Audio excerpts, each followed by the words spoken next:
Saudara yang terkasih, dalam nama Tuhan Yesus Kristus, firman Tuhan untuk kita pada saat ini tertulis dari kitab Ayub pasal 28 ayat yang ke-20 sampai dengan ayat 28. Beginilah bunyi firman Tuhan. Hikmat itu dari manakah datangnya? Atau akal budi di manakah tempatnya? Ia terlindung dari mata segala yang hidup, bahkan tersembunyi bagi burung di udara. Kebinasaan dan maut berkata, hanya desas-desusnya yang sampai ke telinga kami. Allah mengetahui jalan ke sana, ia juga mengenal tempat kediamannya. Karena ia memandang sampai ke ujung-ujung bumi dan melihat segala sesuatu yang ada di kolong langit. Ketika ia menetapkan kekuatan angin dan mengatur banyaknya air, ketika ia membuat ketetapan bagi hujan dan jalan bagi kilat guru, ketika itulah ia melihat hikmat, lalu memberitakannya, menetapkannya, bahkan menyelidikinya. Tetapi kepada manusia ia berfirman, sesungguhnya takut akan Tuhan, itulah hikmat, dan menjauhi kejahatan, itulah akal budi. Saudara-saudara yang terkasih, dalam nama Tuhan Yesus Kristus, yang menjadi tema dari renungan ini adalah Tuhan sebagai sumber hikmat. Di sini ada sebuah cerita di mana ada seorang bapak yang sudah tua yang hidup bersama kedua anaknya. Sebelum meninggal, ia membagikan sejumlah uang kepada anak-anaknya dan berpesan, gunakan uang ini sebaik-baiknya, jadikan sebagai modal usaha supaya kalian menjadi orang yang sukses. Akan tetapi, ingatlah pesanku ini, jangan sampai kepalamu terkena sinar matahari. Menjelang beberapa waktu setelah bapak itu meninggal, kedua anaknya menggunakan uang tersebut untuk mendirikan sebuah usaha.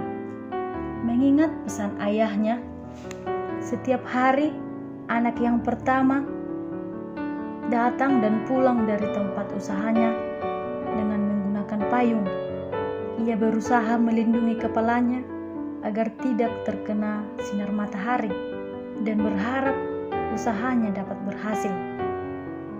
Namun pada kenyataannya, ia tidak berhasil, melainkan usahanya mengalami kebangkrutan. Berbeda halnya dengan anak yang kedua dalam hal memaknai pesan ayahnya. Ia tidak membeli payung atau pelindung apapun untuk melindungi kepalanya dari sinar matahari. Setiap hari ia datang pagi-pagi buta ke tempat usahanya dan bekerja hingga larut malam. Setelah itu, barulah ia kembali pulang ke rumahnya. Dengan cara inilah ia tetap melindungi kepalanya sehingga sama sekali tidak terkena sinar matahari. Saudara yang terkasih, menjadi orang yang sukses adalah dambaan semua orang. Namun, untuk benar-benar berhasil, tidak cukup hanya dengan ilmu pengetahuan, tetapi juga dengan hikmat kebijaksanaan.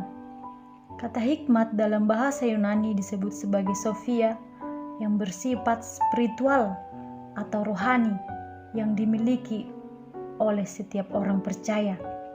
Takut akan Tuhan, itulah hikmat, dan menjauhi kejahatan, itulah akal budi. Bisa kita lihat dalam Ayub 28 ayat 28. Dan ini merupakan dua hal yang berkaitan dan saling melengkapi. Takut akan Tuhan adalah landasan hubungan orang percaya dengan Tuhan. Dengan demikian, kita menyadari bahwa rasa takut tersebut adalah cara untuk tunduk dan patuh terhadap Sang Pencipta dan sebagai seorang yang berakal budi.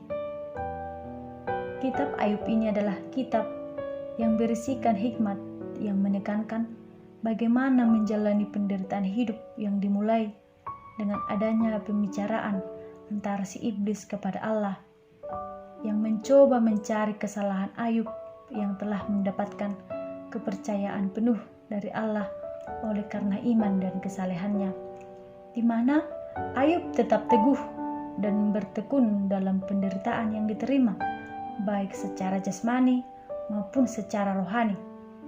Penderitaan yang dialami tidak membuatnya surut dalam mengikut Tuhan. Kesalehan dan kesungguhannya terlihat secara nyata melalui ketaatannya kepada Tuhan.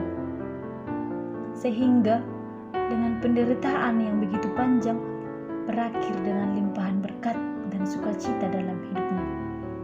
Pada pasal 28 ini, Ayub mengemukakan betapa berharga dan tingginya nilai dari hikmat dan akal budi. Bahkan keduanya tidak dapat dibandingkan dengan emas murni yang banyak dicari dan disimpan oleh manusia sebagai benda yang sangat tinggi nilainya.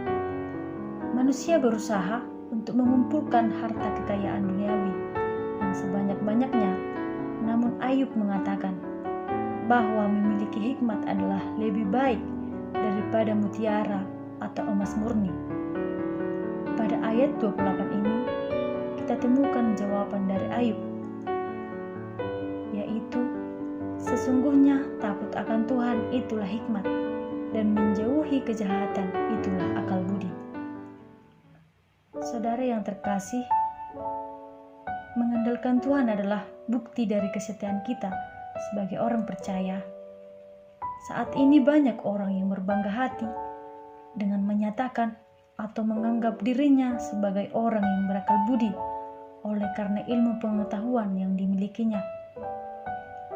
Kesuksesan, kekayaan, jabatan, dan kebahagiaan yang diraih adalah hasil upaya diri sendiri, sehingga melupakan peranan Tuhan dalam hidupnya. Padahal dalam kenyataannya, apapun yang kita raih, apapun yang kita miliki pada saat ini adalah hanya bersumber dari Tuhan, dan semuanya dapat berakhir atau hilang ketika kita tidak meminta hikmat dari Tuhan. Sama seperti kisah Raja Salomo, dari sekian banyak hal yang dapat diminta, dia hanya meminta hikmat untuk dapat secara bijaksana sebagai seorang raja di tengah-tengah bangsa Israel. Melalui firman ini, kita mengetahui bahwa hikmat adalah pengetahuan akan kebenaran sebagai penyerahan diri sepenuhnya kepada Tuhan. Dan melalui firman Tuhan ini, kita sebagai orang Kristen yang sudah percaya kepada Tuhan, marilah mengandalkan Tuhan sebagai sumber hikmat. Mari menyerahkan totalitas hidup kita hanya kepada Tuhan dengan hati yang berhikmat.